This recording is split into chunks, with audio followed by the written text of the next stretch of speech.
Boa noite, telespectadores. Bem-vindo ao Hora Marcada com Roberto Ferrari, aqui na Rede Premium TV. Uma televisão que veio para ficar. A televisão que vai prometer muitas coisas boas para vocês e apresentar muitos programas interessantes. Hoje eu tenho uma convidada muito especial aqui, mas antes de falar sobre ela, eu queria falar um pouco sobre a Copa do Mundo. A Copa do Mundo, para todo brasileiro, é importante. Futebol, o país do futebol, é uma pecha que nós temos que precisa ser modificada ao longo do tempo, porque aqui tem muita coisa além de futebol. Mas, em todo caso, eu acho que o Brasil precisa ganhar essa Copa para dar um pouco de ânimo para o povo. Por quê? O povo vive debaixo de corrupção, imposto, desmando, violência e muitas coisas que têm entristecido a nação. Então, uma conquista dessa, com certeza, vai fazer com que nós tenhamos novos ânimos e vamos respirar outros ares nas eleições e poderemos votar com consciência. Bom, a minha convidada de hoje é a Damares Lopes, a minha grande amiga, empresária, poetisa, dona de palavras maravilhosas, textos lindos. E boa noite, Damares, tudo bem? Boa noite, Roberto. Em primeiro lugar, muito obrigada. Estou com muita honra de estar com você. Um poeta que eu conheci, eu lia antes de conhecer pessoalmente. E um dia, encontrando você, eu tive a honra de... Ele é o Roberto Ferrari. Foi muito legal e obrigada pelo convite. Tá ótimo. Fico muito feliz. Damares, vamos falar um pouco da sua trajetória de vida. Você é formada em letras, né? Letras. Português? Português, inglês, mas português eu sempre tive uma queda por literatura, sempre gostei. Certo. Então, eu acho que devido aos professores que eu tinha no ginásio, tudo sempre me encantou esse lado, essa magia da literatura. E você gosta de ler desde criança? Desde criança. E escrever? A literatura entrou na minha vida na primeira série, na verdade. O professor de português, logo de cara, me deu o Guarani, do José de Alencar. Nossa, então, um livrão, hein? Um livrão. E ali ou você desistia ou você continuava. Eu continuei, eu gostei. Muito bom. Aliás, até foi bom você citar essa questão do José de Alencar, o livro Guarani, porque hoje eu vejo que a falta de leitura, com o avanço da tecnologia, ela prejudica um pouco. Porque às vezes as pessoas falam, não, tem o e-book. O e-book não é igual a um livro. Não é. Ele não é. A emoção de ler um livro, você folhear um livro, ver o acabamento, a capa, tudo tem uma magia toda. E você que escreve sabe muito bem que ler é um prazer inigualável. É conhecer mundos diferentes. Totalmente. Né? É viajar sem sair de casa, né? Exatamente. Uma beleza. E depois, bom, você se formou, estudou letras, tal, se formou, e aí você já partiu para a tua vida empresarial de trabalhar com turismo, ou você... Não, eu era ainda... Eu trabalhei muito tempo numa indústria de joias, né? Que atendia às melhores joalherias da cidade. Eu trabalhava na indústria que atendia a confecção dessas joias. Depois, como meu marido já era do turismo, né, ele trabalhava na informática de uma empresa grande, eu acabei, por gosto e por tabela, entrando no turismo e me identifiquei, porque o turismo também faz você viajar, né? Então, sim, mas uma viagem muito gostosa também, por sinal, né? Então eu viajo pela literatura e ajudo as pessoas a viajarem na parte física. E sabe que o turismo é cultura, né? E a gente tem que contar com N povos, países diferentes. E eu acho muito importante. Qual o país que mais te agradou desses que você conheceu viajando?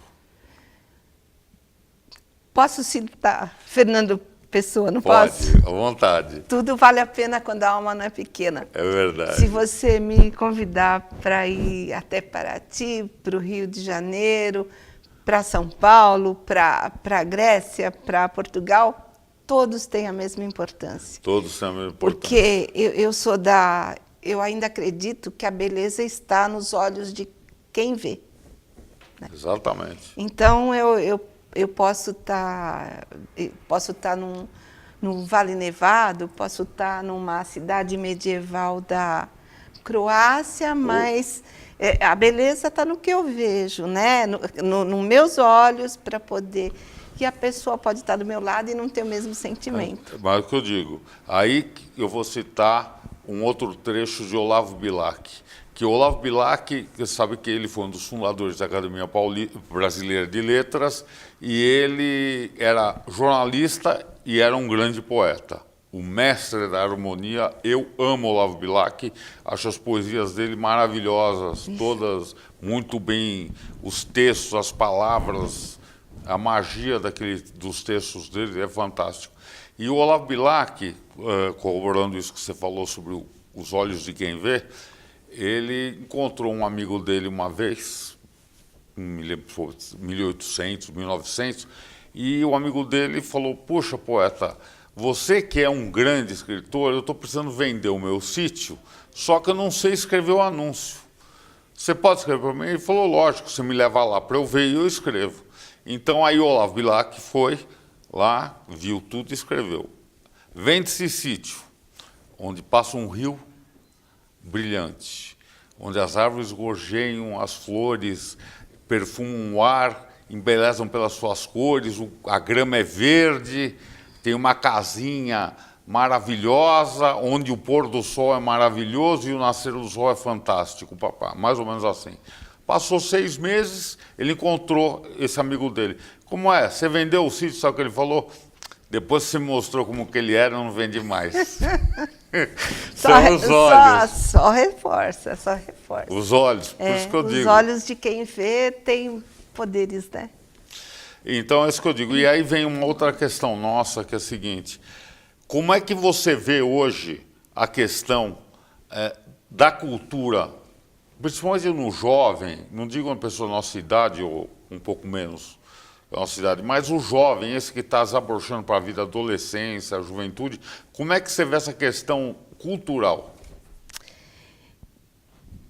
Roberto, eu sou meio suspeita para falar disso, porque eu venho de uma época em que a escola pública era forte, era bonita, a gente tinha prazer em ir para a escola, né? Respeitar o professor. Respeitar o professor. Os professores, naquela época, eu lembro que tinham até melhores carros que os nossos, porque eles eram diferenciados não pelo status, mas pela própria sociedade que respeitava. Pela profissão. Pela profissão, exatamente.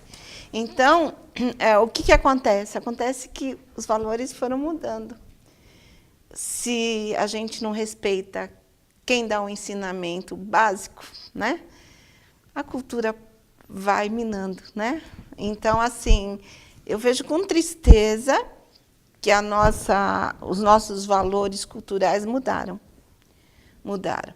Hoje em dia, vocês, não que não tenham jovens cultos, claro, tem, todo lugar tem as suas exceções, só que falta, na grande maioria, o básico, o amor à arte, o amor à cultura, o amor aos livros. Aos livros, exatamente. Eu vejo, nisso que você falou, antigamente era normal, a exceção era a pessoa não se dedicar a estudar, a querer alguma coisa. Hoje, ao contrário. Hoje, por essa máquina, que é uma máquina moedora de fazer dinheiro, porque olha os caras jogando bola, o cara ganha 5 milhões por mês, outro ganha 1, outro ganha 100, o cara não sabe nem ler nem escrever, está no banco de reserva, ganha 100 pau por mês.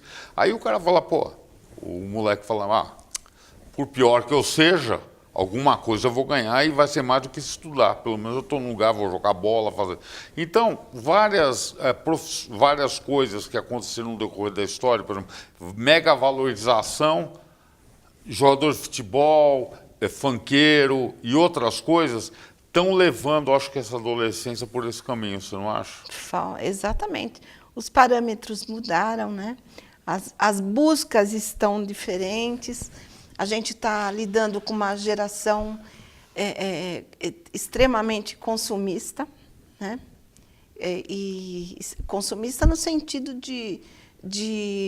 não digo nem tanto uma casa, um carro, mas essa necessidade imediata de ter um eletrônico, sabe, e a vida não é só isso, né?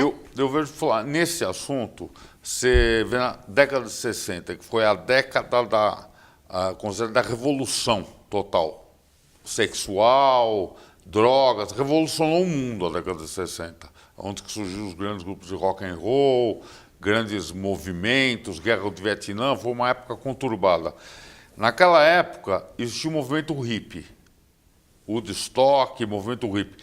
As pessoas lá consumiam droga naquela época, mas era um objetivo determinado. O cara consumia droga aí no festival e tal. Hoje em dia, o consumo de droga é exacerbado, eu sou contra qualquer tipo de consumo, mas é exacerbado e usado para insuflar atos de violência. Assaltar um banco, pegar um mendigo na rua, queimar o cara vivo, bater. Isso daí é uma coisa aflorando. Falta saber o quê? Poesia. Falta poesia. Falta poesia. A gente vinha conversando até um pouco antes, né? A gente estava trocando a ideia que poesia é harmonia interior, né? E falta um pouco... As pessoas hoje em dia parece que tem um invólucro de vidro, não sei, alguma coisa, que a palavra bate e retorna, não entra nas pessoas. E tudo isso é culpa desse mundo consumista, eu acho, né? Então, assim, não que todas sejam assim, evidente, graças a Deus somos todos diferentes, mas que falta um pouco mais de poesia, de doçura na vida da gente, falta. Falta muito mesmo. Eu acho que as pessoas hoje, elas são tão focadas no dinheiro e no poder, que elas se esquecem que a vida tem outros atrativos e que muitas vezes, ou seja, na maior parte das vezes, a simplicidade é que engrandece a alma. Porque você, sendo uma pessoa gostando de coisas simples, a simplicidade não significa ser uma pessoa ser pobre ou paupérrima. A simplicidade da vida é outro conceito. É outro conceito. E a pessoa acha que para ser feliz tem que ter um Mercedes. Às vezes ser feliz é olhar um pôr do sol, que é muito mais feliz do que ter um Mercedes. Roberto, a humildade é a base da sabedoria. A partir daí, concordo, tudo é lucro. Você pode ter certeza. Então tá bom. Damares, estou sentindo um cheirinho de café. Vamos tomar um Por café e favor, depois a gente continua conversando, até vai tá ser bom? melhor. Então Obrigada. tá bom. Vamos lá.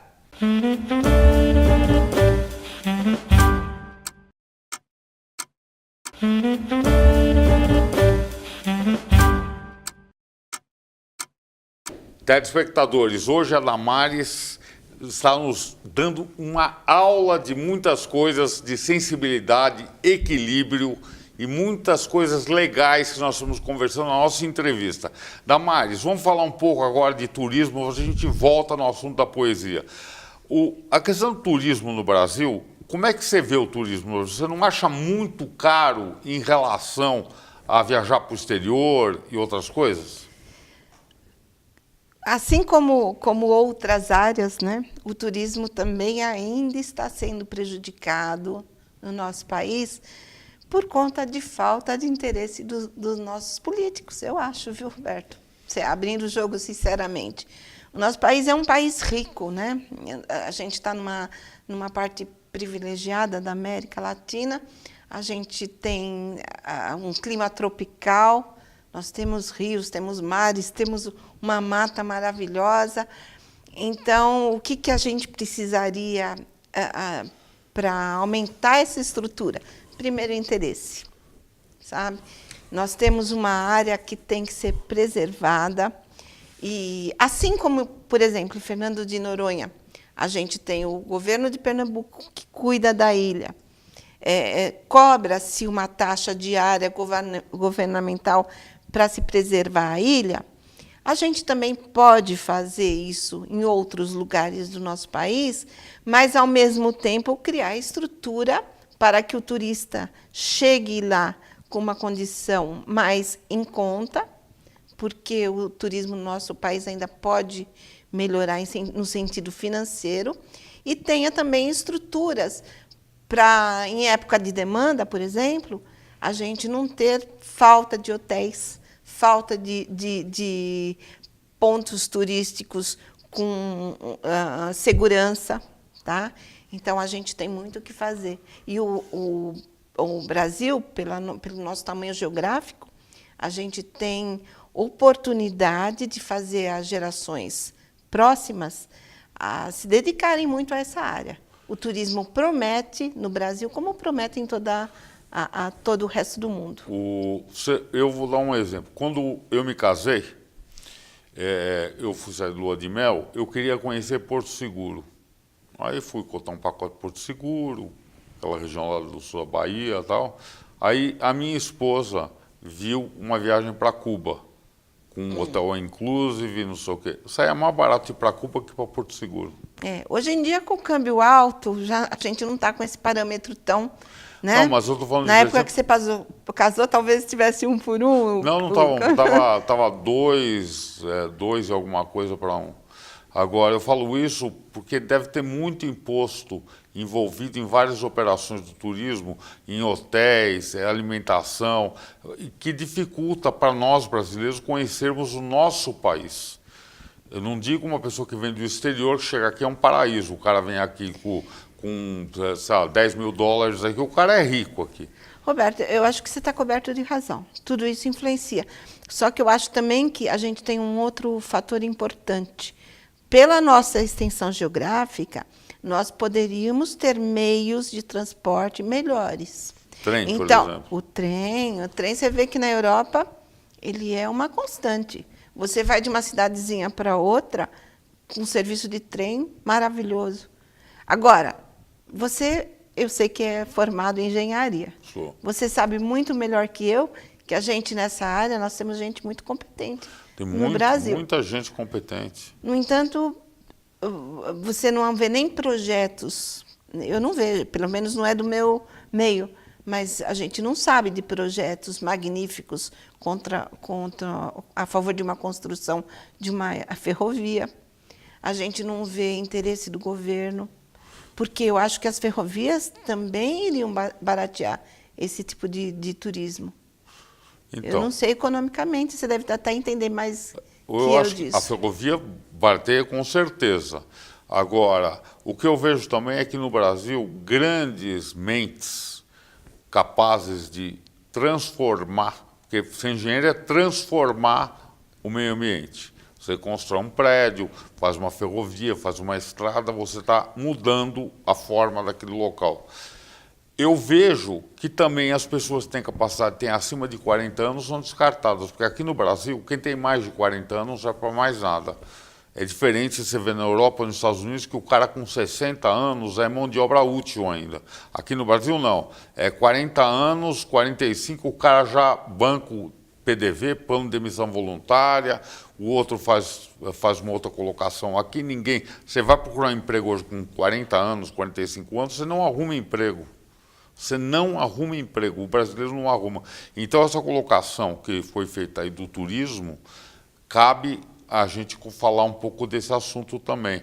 Porque se o Brasil tivesse mais condições, aproveitasse mais os brasileiros, ele estaria em outra condição, você não acha? Eu acho, não tenha dúvida. Eu já tive experiências próprias, né? Quando eu tenho uma filha especial, e quando ela fez tratamento de câncer aqui no Brasil, uma família que estava tratando junto conosco, pegou a criança e levou para os Estados Unidos para cuidar. E os médicos nos Estados Unidos falaram para eles, vocês podem voltar lá, vocês têm ótimos profissionais nessa área, eles seguem os mesmos protocolos que a gente e são profissionais tão capazes quanto nós ou até mais. Quer dizer, eles reconhecem o nosso valor. Nós, aqui no Brasil, muitas vezes deixamos para lá. Nessa área específica da medicina, eu acho que todo mundo tem o seu valor. O cara estudou não sei quantos anos, tem uma formação, tem uma responsabilidade imensa na mão, ele tem que cobrar esse valor. Só que eu acho que tem um pouco de exagero aqui. Então você pega a indústria do câncer, vamos dizer, é uma indústria. E a minha primeira esposa morreu de câncer. Ela sofreu, mas em 40 dias, eu lembro que se eu não tivesse um plano de saúde, que cumprisse o hospital, eu ia quebrar, porque foram tipo, naquela época acho que era 5 mil por dia, naquela época, hoje é 10, 12 mil, era 5 mil por dia, 40 dias faz a conta, 200 pau, fora médicos, fora uma outra coisa. Então, às vezes a pessoa procura lá fora, não é só por causa que aqui não tem, é porque lá fora, às vezes, pode ter uma condição mais fácil para ela fazer o tratamento. Isso é verdade. Isso é uma loucura isso. Mesmo. E, voltando a falar um pouco do turismo, eu acho que, por exemplo, São Paulo. São Paulo é uma cidade que tem muitos atrativos. Não sei hoje em dia como é que está o Museu do Ipiranga, se está aberto, está fechado. Está fechado, infelizmente. Está fechado. Vários outros locais, tinha o Planetário, está funcionando ainda? O Planetário parece que funciona. Então, aqui em São Paulo não existe nada que incentive a pessoa, o próprio paulista, a conhecer onde ele mora, você não acha? É verdade mesmo. Se você pensar, por exemplo, o Museu da Língua Portuguesa, há pouco tempo, ele está construído há pouco tempo, e há pouco tempo ele pegou fogo. E aí? Como é que está o retorno disso? Então, eu comparo muito com o Rio de Janeiro, com uma cidade que eu amo. O Rio de Janeiro tem grandes amigos lá da área literária, é uma cidade maravilhosa, linda, né? Não tenho nem o que falar. Você vê lá no Rio, lá, se o próprio carioca quiser conhecer a cidade, dar um tour, ele tem condição de fazer, porque tem centenas de tours pela cidade. Tudo bem que é uma cidade mais aberta ao turismo que São Paulo, mas lá tem outro tipo de turismo, eles conhecem muitas coisas, lá tem essa condição, aqui em São Paulo não tem. A gente até tem alguns serviços já que faça o nosso centro histórico, que tem mesmo da prefeitura, só que ainda assim não é divulgado, sabe? A gente teria que ter mais divulgação para poder incentivar as pessoas mesmo.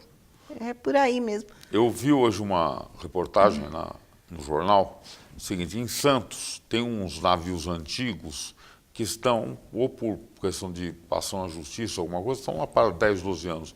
E muitos estão já afundando, porque deteriora com a maresia. E tinha um navio que eles iam afundar para fazer, acho que um turismo, não sei o que eles iam fazer, e tem um senhor brigando para transformar aquele navio num museu. Porque ele falou que o povo que não preserva a sua memória não tem identidade. E eu também acho isso, concordo com ele. Então, tem iniciativas, mas ninguém incentiva. O governo não faz nada. O governo só pensa em tirar da gente. É pena, falta amor, né? Gozado que eu estava em Portugal esses dias e teve uma pessoa que falou no nosso grupo, até ela citou, será que os políticos do Brasil não veem a diferença da educação, da higiene, da infraestrutura? Eles veem, lógico que eles veem, eles viajam muito mais que nós. Eles veem, só que eles gostam, estão com dinheiro sobrando, o que acontece? Eles investem lá. Então, eles têm casa lá, eles têm eles vão viver bonitinho lá também. Agora, aí vem uma pergunta. Como que um cara que é senador ou deputado ou mesmo presidente pode ter uma casa em Portugal? Mas tem. O cara ganha 30 mil reais por mês. Mas tem. Ainda vira ponto turístico. Essa casa é de fulano. Porque ainda tem aquele fato que você observou bem, que quando a empresa fala que é desvio, não é desvio, é roubo mesmo. Então, eu estava lendo isso no Facebook, uma frase de uma pessoa que eu também leio bastante, e ele fala, por que a imprensa, ao invés de falar que fulano desviou tal verba, se fulano desviou tal verba, fulano roubou. Né? Concordo com você. Eu acho que precisa colocar melhor as coisas, que nem, por exemplo, quando tem casos de menores de idade que cometem crimes e não mostram o rosto. Acho que tinha que mostrar. Eu acho que tinha que mostrar, você não acha? Até porque 16 anos já não é tão pequeno assim, né? E nesse assunto aí, que nós vamos falar um pouco para frente, eu sou a favor do julgamento conforme o crime e não conforme a idade. Você pode ter 10 anos de idade, cometer um duplo homicídio, vai ser julgado por duplo homicídio quem é na Inglaterra, quem é nos Estados Unidos, que menor pega a pena de adulto. Por quê? Porque está infringindo a lei.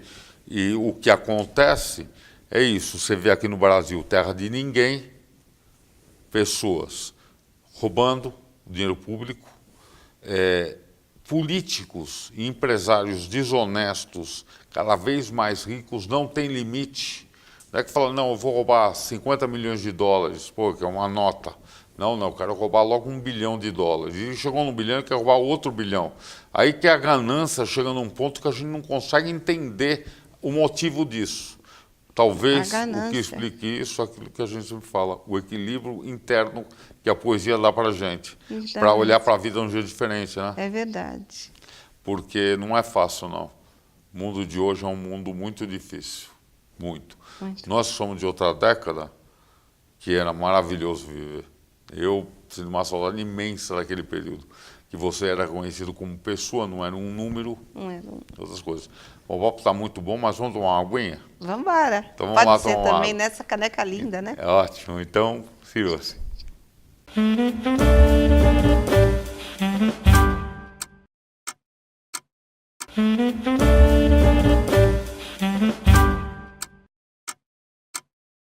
Voltamos, telespectadores, e o assunto com a Damares está excelente.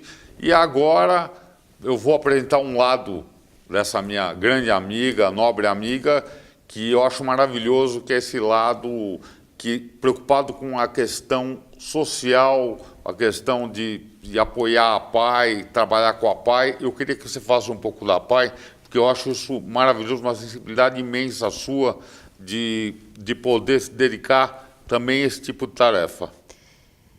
Bom, Roberto, eu acho assim, né? A gente está aqui no mundo, não sabe quanto tempo a gente tem de vida, a gente tem que fazer o melhor possível e tentar ser se melhorar como ser humano mesmo. Eu tenho uma filha especial. Ela tem síndrome de Down, ela já fez diversos tratamentos de saúde e assim, eu tive a felicidade dela ter tido bons profissionais na vida dela. Então, eu acho que ela está bem, tanto mentalmente, desenvolveu bem. Hoje ela trabalha numa escola da região, como auxiliar de biblioteca, fala bem, escreve lá os poeminhas dela. Ela é muito... A Natália é uma pessoa fantástica. Fantástica, né? Ela pinta os quadrinhos dela, mesmo sem nenhum curso especial, mas ela é autodidata e tal. Então, eu achei que eu tinha por obrigação de fazer alguma coisa para alguém também, já que eu fui sempre tão ajudada pelos meus amigos, pelo ambiente que eu frequentava e tal. E eu fui começar a ajudar nos bastidores, tá? Eu não tenho um papel importante, não, na PAI de Cotia, mas é a PAI que tem pessoas muito conscientes, muito íntegras à frente. A gente tem uma PAI que trata em Cotia de cerca de 320 pessoas. Puxa, entre crianças e adultos. Vai de 5 meses até 30 anos. E a gente já está com outra preocupação, porque esse nosso pessoalzinho já está envelhecendo, né? Então, e a responsabilidade não é só da família. É minha, é sua, é da sociedade. Agora há pouco a gente estava conversando ali com a Karina, ela também estava falando que ela também se preocupa com a PAI, o que é muito legal, porque ela é uma pessoa jovem, né? Então, a gente fica contente. Então, o que eu posso fazer nos bastidores para ajudar, porque a gente tem dificuldades financeiras, porque se nós fecharmos uma PAI, para onde vai todo esse pessoal? Você imagina, inclusive eu digo o seguinte, se a gente cortar, que a alma humana, ela tem que evoluir. E como é que se evolui a sua alma? Não é com dinheiro que evolui a alma, não é com poder. Você evolui a alma através das suas ações em benefício de outras pessoas, principalmente as pessoas especiais. Então, quanto mais você fizer para ajudar, sem esperar nada em troca, é ajuda pura, ajuda pura. A sua alma vai evoluir e, como você disse, nós temos esse mundo. Tem um amigo meu, que eu já entrevistei ele uma vez há muito tempo, que ele fala o seguinte: do jeito que entramos nesse mundo, nós sabemos, do jeito que nós saímos, também nós sabemos. Agora, no intervalo, é que é o X da questão. O que a gente vai fazer no intervalo? O que nós vamos fazer para que a vida nos dê o presente, a felicidade de poder ver o sorriso de uma criança dessa? É verdade. Não é não? Você vê, a gente, né, no dia a dia, a gente não para pensar, mas uma pequena evolução, um sentimento de uma criança especial é muito para a gente. Posso te contar uma coisa? À vontade. Quando eu trabalhei muito com a Natália em casa, sempre com orientação de um médico. E quando ela era pequenininha, que eu vinha no carro, eu aproveitava todos os minutos que eu tinha para poder dar condições dela evoluir. Então, eu vinha no carro dirigindo, né? Estava vindo do hospital com ela, e eu vinha assim: Natália, se a mamãe tiver uma dúzia de laranjas, quantas laranjas a mamãe tem? Ela, 12. Se a mamãe tiver uma dúzia de ovos, quantos ovos a mamãe tem? 12. Se a mamãe tiver uma dúzia de filhos, quantos filhos a mamãe tem? Ela, orra, mãe! Tá certo. Daí você vê, me deu um estalo aquele dia, Roberto. Puxa vida, ela tem um entendimento legal. Mas...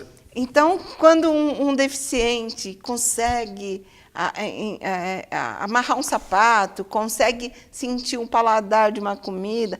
A Natália, eu tenho o privilégio dela estar numa condição boa fisicamente ainda, né? Mas tem muitas pessoas que não têm. Não tem a menor condição. Né? Então, se essa pessoa consegue sentir o sabor de um alimento, sentir um carinho, sentir um beijo, meu Deus, ela tem condições de evoluir. Por isso que eu digo, o cérebro tem que ser estimulado sempre. Ou se a pessoa é especial ou não especial, você tem que estimular seu cérebro. Como é que nós estimulamos o cérebro? Através da leitura, através de desafios intelectuais, através de várias coisas. Eu, por exemplo, uma coisa que eu adoro fazer, que tudo bem que não é todo mundo que gosta de fazer isso, eu adoro quando eu vou no supermercado, eu fico arredondando os preços fazendo conta de cabeça. É mesmo? De quanto que eu vou gastar. Ah, você é um herói. Eu adoro fazer isso. Então eu vou te contar uma coisa gozada. Eu fui uma vez no Carrefour e eu faço essa brincadeira. Arredonda para cá, baixo para lá, mas a margem de erro é calculada. E quando eu passei no caixa, a mulher me deu um valor e eu falei, tá errado. Tem coisa a mais aí. Ela falou, como tá errado? Eu falei, tá errado. Eu fiz essa conta de cabeça, tá errado. Aí ela passou de novo e tinha R$20 a mais. Caramba, olha só. Isso, porque eu sou engenheiro, eu tenho cérebro para isso, eu gosto de fazer conta. Você não precisa nem de HP. Não preciso, eu preciso. Então, o que eu falo é isso, a gente precisa estar estimulando sempre. Por exemplo, a pessoa falar, sabe qual é o maior erro de uma pessoa? Virar e falar assim, eu vou me aposentar, acabou a vida. Exatamente. Você parou de esperar viver. A morte chegar, né? Exatamente. Bom, vamos continuar falando da PAI mais um pouco. Então, a PAI, a gente tem nosso presidente lá, o Paulo Generoso, tem uma diretoria muito dedicada. Então, assim, se eu puder utilizar do seu programa um pouquinho, só para incentivar as pessoas a ajudarem. Às vezes, a ajuda não é só financeira, é um serviço voluntário. Uma doação de alguma coisa. Exatamente, porque quando uma doação, exatamente, se puder ser em dinheiro, pode ter certeza que vai ser muito bem usado, porque as despesas são muito altas. A gente tem um corpo clínico, a gente tem corpo de educadores, a gente tem que ter auxiliares de pessoas que trocam as crianças durante o dia, tem que ter o auxiliar que dá a comida na boca da criança. É complexo. Então, eu vou fazer um pedido a todos os telespectadores.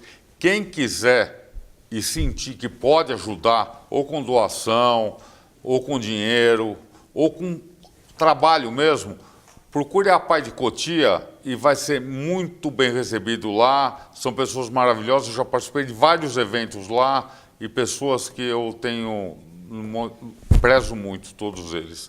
Agora, Damares, vamos falar um pouquinho dos lugares que você já foi. Eu quero mostrar um pouco para o pessoal, sei que você trouxe umas fotos. Então, vamos falar um pouco dos locais que você foi. Por exemplo, essa foto. Essa é a Torre de Belém, lá em Portugal, um lugar lindo, né? Lindo, maravilhoso, né? Eu já estive aí há muitos anos atrás, é um lugar fantástico. Fantástico, muito né? legal. Aí a troca de guardas em Santiago do Chile. Santiago parece ser uma cidade muito linda, né? É bonito. E o Chile ele é privilegiado em matéria de climas e temperatura, né? No Chile você encontra vulcão, você encontra sol, você encontra neve, você encontra de tudo, deserto. Inclusive tem uma coisa que eu gosto muito no Chile, que é o vinho. Tem o grande Pablo Neruda. Que é o cara que foi um grande poeta. Eu tenho um livro dele. Pablo Neruda. Aí já é no nosso centro-oeste brasileiro, em Bonito, pertinho de Campo Grande. Eu só trouxe essa foto porque essa caverna, especificamente, ela está a 295 degraus abaixo da terra. E olha a cor da água, Roberto. Que maravilha, hein? Eu, inclusive, por falar em Bonito, moro num país tropical dos livros que eu abençoado escrevi, por Deus. Um dos últimos, chama Uivo Maldito. E esse livro é a história de um lobisomem em Bonito. Eu já li. Agora, por que eu escolhi Bonito? Eu escolhi por causa daquela imagem, daquela maravilha que é de cenário lá, de cor de água e tudo, e porque foi um mar. Sabia que lá foi um mar chamado Mar de Corumbá? É verdade. E aí, quando sedimentou, todo o calcário fez a água ficar desse jeito.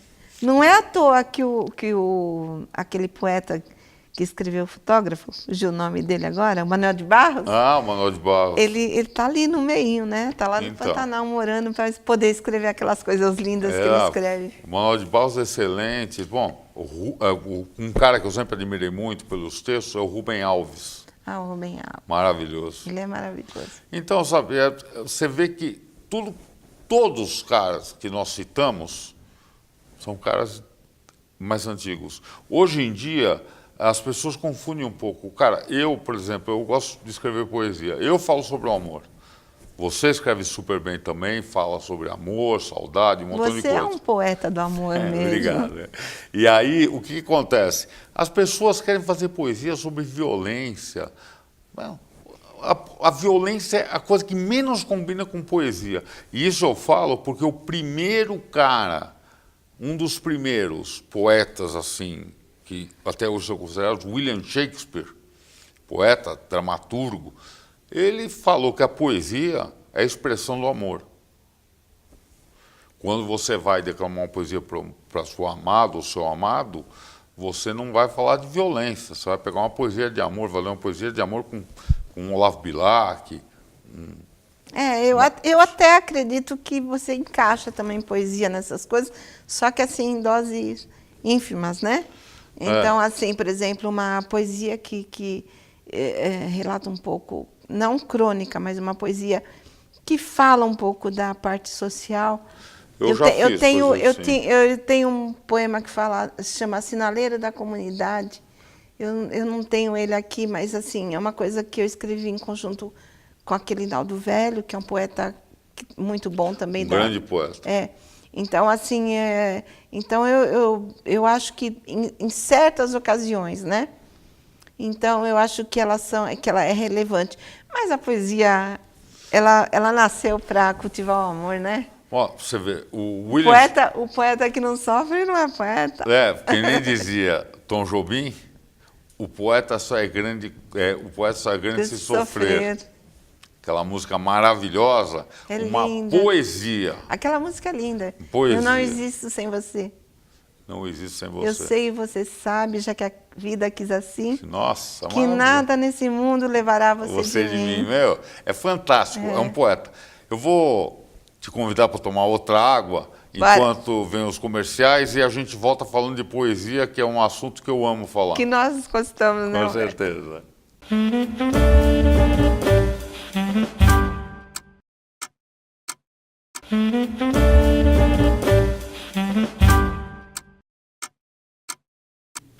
Telespectadores, estamos de volta aqui com a Damares. Encerramos o bloco falando de poesia e vamos começar esse último bloco falando de poesia. A poesia é o alimento da alma, é a voz do coração. É maravilhoso escutar uma poesia, poder sentir e maravilhoso ter nascido poeta. Sempre falo isso, tudo que eu sou nessa vida eu devo ao fato de ter nascido poeta. Toda a sensibilidade, todo olhar, o poeta olha o mundo de um jeito diferente. Não é igual a qualquer outra pessoa, a gente olha para as coisas com uma outra visão. E eu queria que a Damares faça um pouco disso antes da gente ler uma poesia cada um aqui. Ai, poesia para mim é muita coisa, porque eu acho que até eu escolhi ser agente de viagem, consultora de viagem, porque a poesia é uma viagem, né? É uma viagem. Então eu não consigo fazer uma viagem sem ver poesia, sem... Enfim, tudo para mim tem muita emoção, muita... Agora em Portugal mesmo, esses dias, a gente estava numa casa de fado, e o fado, né, Roberto? Fado, uma aquela música... poesia linda.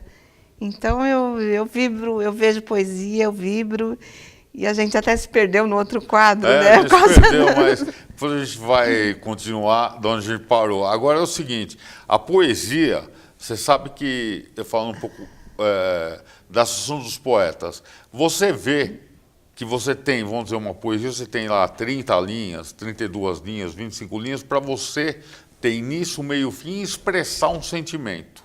Fazer... Como dizia o grande Mário Quintana, que a poesia dele lia a alma das pessoas.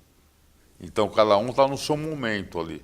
Quando você lê uma poesia de saudade, você pode chorar de saudade, você pode chorar por uma saudade gostosa, que você vai ver a pessoa daqui a pouco, etc. Varia o momento. Agora, tem muitas pessoas que se dizem poetas e que você lê a poesia...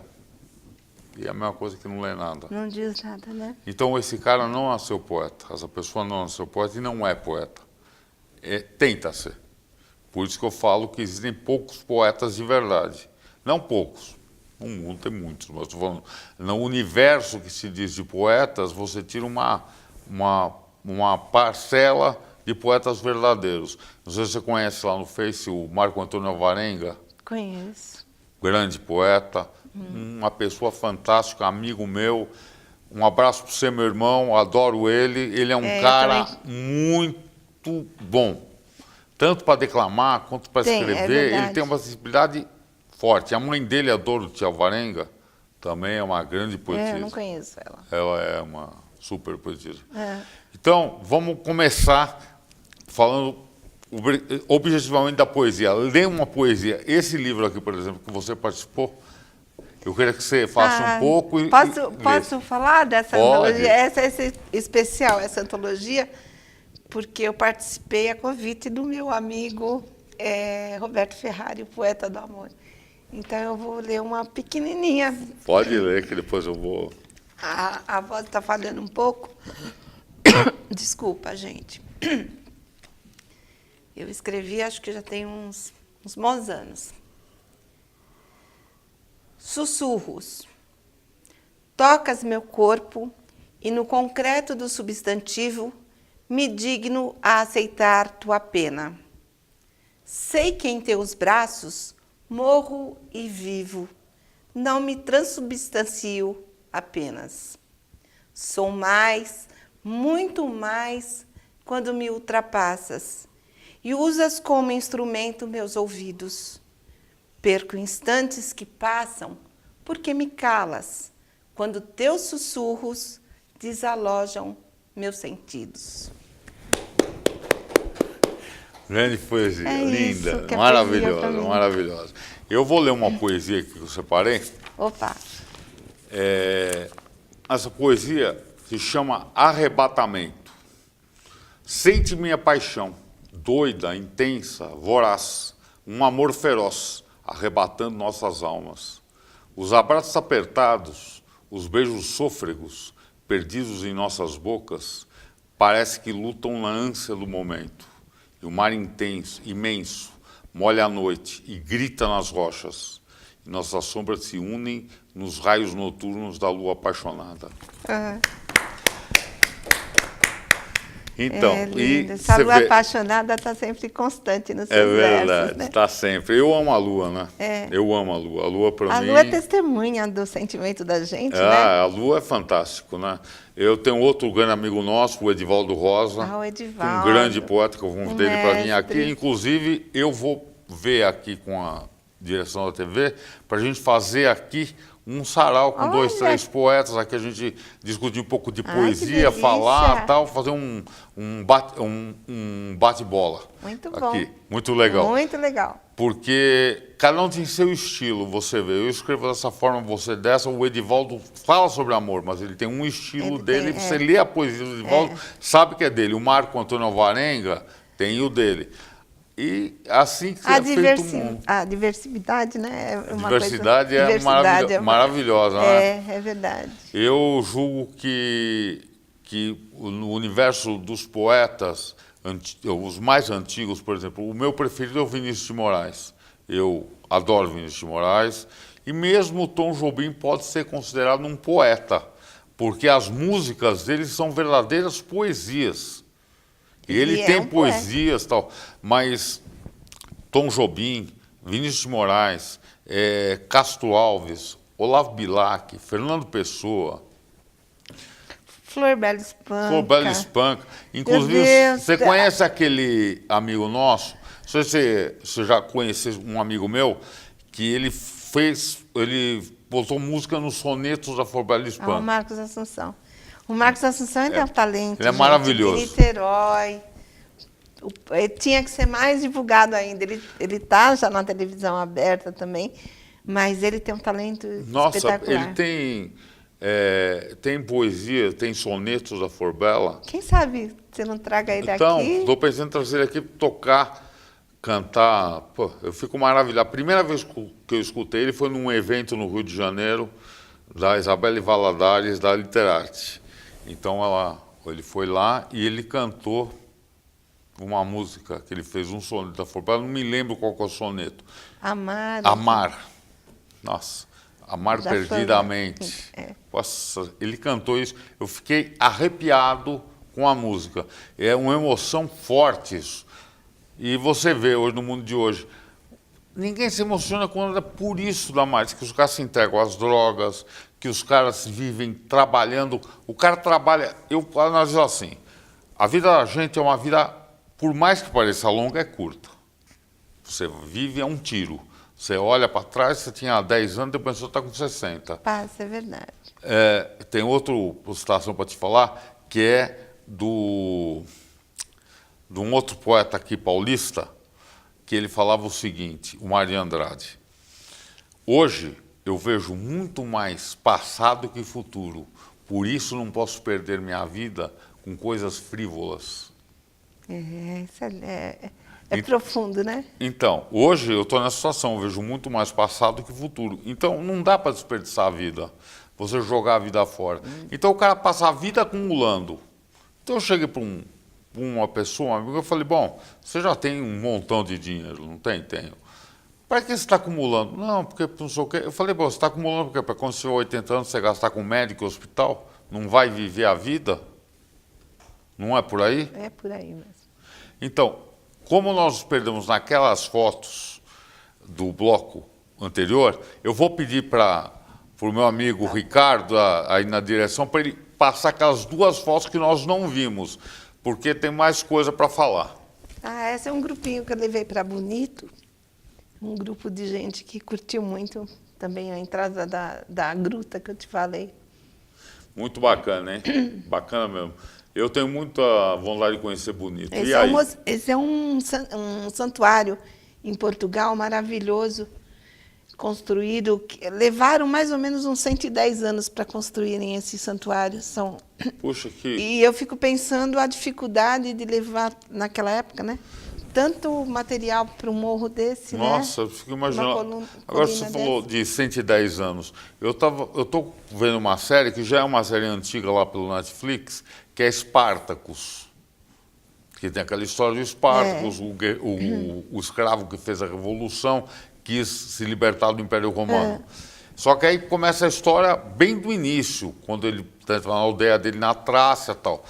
E o que eu vejo, por exemplo, o Coliseu, você sabia que o Coliseu, qual era a capacidade do Coliseu? Não. 50 mil pessoas naquela época. Eles serviam cerveja, serviam, que nem aqui os caras em estádio.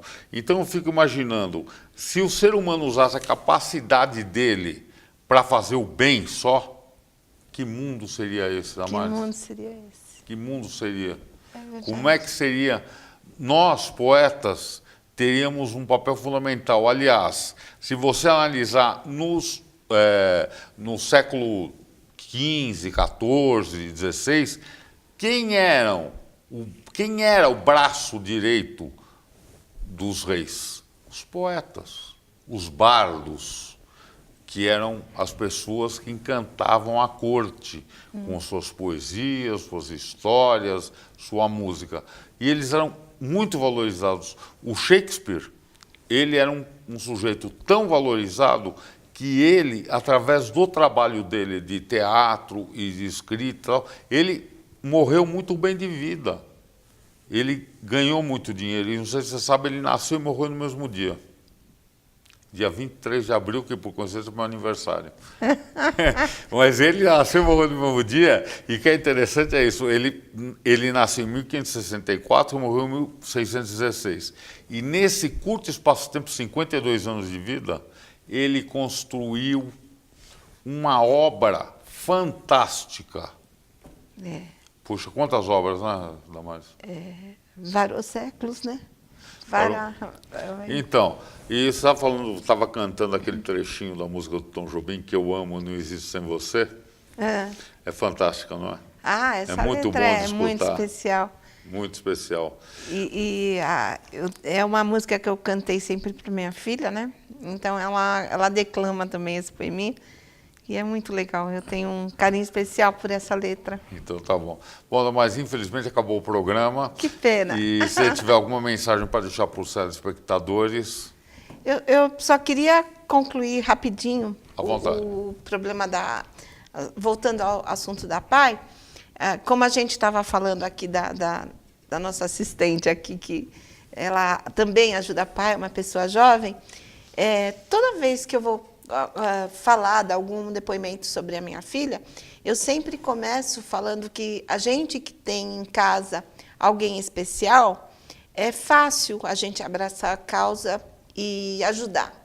Mas que quem não tem em casa alguém especial e abraça essa causa, é uma pessoa muito digna. Então, meus parabéns, Karine, meus parabéns a todos que, de alguma forma, ajudam essas pessoas especiais. Obrigada, viu, Roberto? Nada, eu vou me despedir de vocês. Semana que vem eu estou de novo aqui com mais um convidado especial. Boa noite para todos.